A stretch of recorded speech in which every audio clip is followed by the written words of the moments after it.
Coming up, the art of Supreme Court reporting and the court's inherent incompatibility with art. This is On the Media. On the Media is supported by Staples, offering tech services for small business owners like PC setup and repair.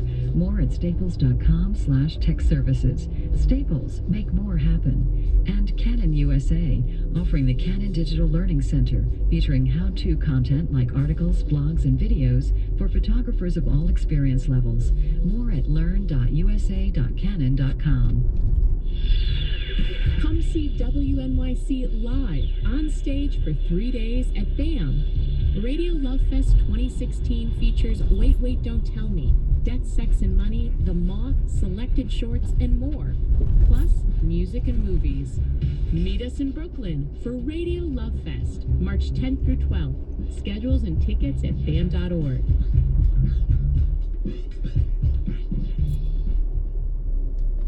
WNYC support comes from the Vital Projects Fund and the Museum of Modern Art. The major exhibition, Marcel Broter's A Retrospective, is now on view. More information and tickets at MoMA.org. Tonight, WNYC will bring you special live coverage of the South Carolina Republican primary and Nevada's Democratic caucus. Hear results and analysis from NPR starting at 7 p.m. tonight on AM 820, or stream it live at WNYC.org or on the WNYC app. This is On the Media. I'm Bob Garfield. And I'm Brooke Gladstone. For all the drama associated with the court, flowing robes, lifetime appointments, nation-changing rulings, cinematic depictions of the justices are rare. Here's a sampling. First Monday in October, released in 1981 around the time of Sandra Day O'Connor's appointment, parodied the notion of a lady justice. Jeff, why in God's name do I get a sinking feeling in my gut every time I think about that woman sitting on this court? It's not because she's a woman. I like women. My wife's a woman.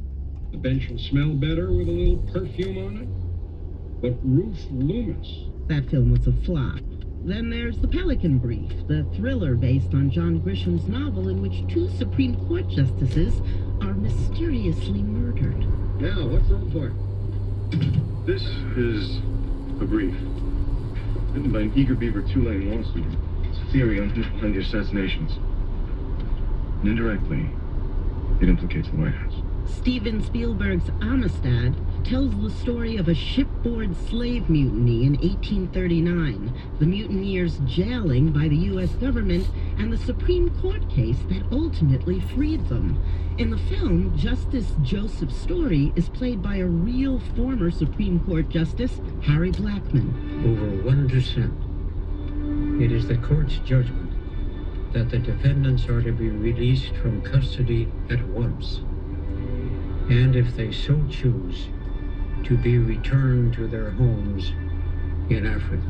But none of these films ever depict the court at its real work, the nitty-gritty behind the decisions that reverberate through our lives. Maybe it's because much of the court's work, reading cases and writing briefs, is inherently undramatic. Thane Rosenbaum, director of the Forum on Law, Culture, and Society at the New York University School of Law, suggests it's also because the court's work is inherently incompatible with art. The world of the Supreme Court is a world of narrowing, and art is about expanding the canvas to give more sense of drama of the human experience, the emotional complexity of human beings. And that's really not the business of the court. By the time you get to the Supreme Court, you're arguing points of law. And so the whole experience has a kind of suffocating feeling, and it doesn't have the kind of grandeur of life and the openness of life. But the impact is so important sometimes, so utterly nation-changing. That's true. Everyone is obsessed with either same-sex marriage or gun control laws, the Affordable Care Act, Citizens United, the relationship between national security and civil liberties. These 5 or 6 areas of the law so profoundly affect and influence the person on the street that it forced them to think for the first time that the Supreme Court was important. Okay, so we're in an interesting moment right now because there does seem to be a spike in depictions of the Supreme Court in the culture. A number of movies and plays have been produced or they're in the works. What stands out for you? There's the new biopic that Natalie Portman will be starring in which she portrays Ruth Bader Ginsburg. Title of that, I think, is On the Basis of Sex. Really, that's about Ruth Bader Ginsburg, the young lawyer who graduates first in her class at Columbia and can't get a clerkship, and how she then dedicates her entire life to gender and sexual equality. It'll be about the life that led to her becoming a justice. We have a film that HBO is working on called Confirmation, in which Anita Hill testified against the confirmation of Clarence Thomas, the scandal that erupted in her claims of sexual assault and his denials. That was a very dramatic moment. But it had very little to do with what the Supreme Court does. I would be very surprised if they spent 5 seconds in this HBO movie showing you Clarence Thomas in an actual robe. Well, what about on stage? There's a play called The Originalist, and I guess it imagines a relationship between Justice Antonin Scalia and a liberal law clerk. Who happens to also be gay. And so you have this probably highly unlikely scenario that Scalia would have hired a female gay pro same-sex marriage liberal. It's a very lovely play because he develops a kind of fatherly affection for this young law clerk, even though they can't agree on anything. But again, my understanding of that play, Brooke, is that you don't see Justice Scalia on the bench. You see him arguing with his clerks. That gets you closer, though. That's part of the process, which is more than you can say for Scalia Ginsburg, the operetta. Yes, but that picks up on the idea that it's possible that two justices that can't agree on anything when it comes to interpreting the Constitution love having dinners together and love going to the opera together. Let's listen to a little bit of that. We are different. We are one. The U.S. contradiction. The tension we have all. United friction to protect our country's. Have you seen this? No, I have not, but I enjoyed that immensely. Obviously, the focus is on the justices themselves as characters. What do you think's driving that? I think the appointment of Sonia Sotomayor has really been a game changer in our expectations of what we want out of Supreme Court justices. President Obama is really responsible for this because when he introduced Sotomayor to the country, he said that she had a compelling life story. As impressive and meaningful as Judge Sotomayor's sterling credentials in the law is her own extraordinary journey. Born in the South Bronx, she was raised in a housing... And the Republicans on the Senate Judiciary Committee went nuts.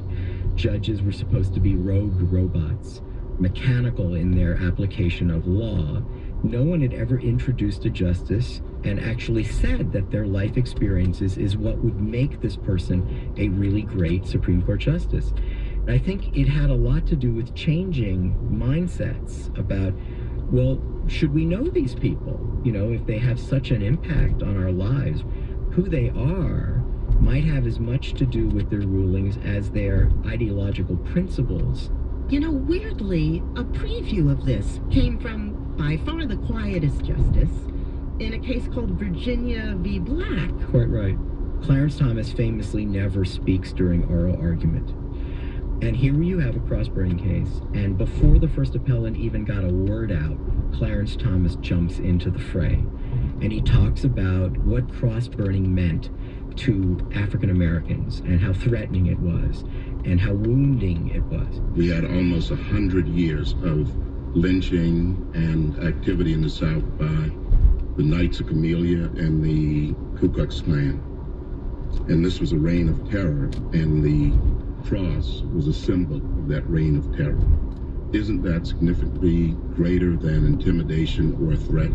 Up until then, all the First Amendment cases permitted cross-burning as a First Amendment right. And this was the one case that actually said, well, you know, in situations in which it could be threatening, there could be some restrictions that local governments can impose. And it had a lot to do with, I think, the discomfort that the court felt, that the one African American on the court stepped out of his robe and said, here I am, I'm a black man. But again, law professors, judges, Republicans frown on justices representing their personal interest, that it's really there about judicial temperament. And judicial temperament means that you're emotionally neutral. William Rehnquist, a former Chief Justice, would certainly stand with those you should say are dispassionate, and yet had his moments of personal intrusion for which he was excoriated. This had to do with oral argument in a case dealing with the Family Paid Leave Act that applied to public government employees, which essentially gives paid leave to women who have children. I think it even might have applied to men. In this case, dealt with, should we extend that law to private companies? Rehnquist shocked everyone and ruled in favor of extending the benefits to private corporations. He would never be in favor of more government intrusion that extended benefits. But what we didn't know, wasn't widely reported, is that his daughter was going through a nasty divorce, and she needed help in picking up the two daughters. And all of a sudden, Justice Rehnquist was Grandpa Rehnquist, and he was asked by his daughter a couple days a week to leave the Supreme Court building to get to school by 3 or 3:30 and to take the girls home. And it made him very aware, what is it like to be a single parent? When personal lives intrude in the decision-making of the court, we see what I would argue are more humanistic decisions that make moral sense, not just legal sense. Let us stipulate that there are cultural products that could be produced that would show us something genuine about the inner life of these justices as they go about their job. Would we be hurting the court if we humanized it, demystifying the mystery on which it bases so much of its power? No, because the sunlight that exposes the workings of the court give us a deeper appreciation of what the justices are really looking at and the way it affects human beings. Yes, they're not beholden to anyone. They don't have to raise money for elections, but they still work for the people. And to think that to be walled off, to be separated emotionally, intellectually, physically, is what's necessary for them to be sufficiently detached, that doesn't serve their interest, and it certainly doesn't serve our interest. Now that's an argument for cameras in the courtroom and for greater openness. Is it an argument for more culture about the court? Art, culture, is a very different portal of information, of knowledge. The world of the artist is a world that, at its core, deals with the emotional complexity of human beings. Journalists don't have that obligation. They can do it, but they don't have that obligation. That's entirely the obligation of the artist. One way to understand what human beings gain from seeing cultural depictions of the legal system, you can see right out of Shakespeare's The Merchant of Venice. Portia, who plays the role of a judge, has her very famous quality of mercy speech. Mercy seasons justice. Think about the word seasoning, adding flavor, changing texture. And you can make the same argument about culture seasoning justice. When you season justice with art and culture, justice itself becomes more comprehensible, and it makes us much more willing to accept the outcome because we understand it in a way that we wouldn't have if it was justice alone. Thane, thank you very much. Thank you, Brooke. I enjoyed this immensely. Thane Rosenbaum is a distinguished fellow at New York University's School of Law, where he directs the Forum on Law, Culture, and Society.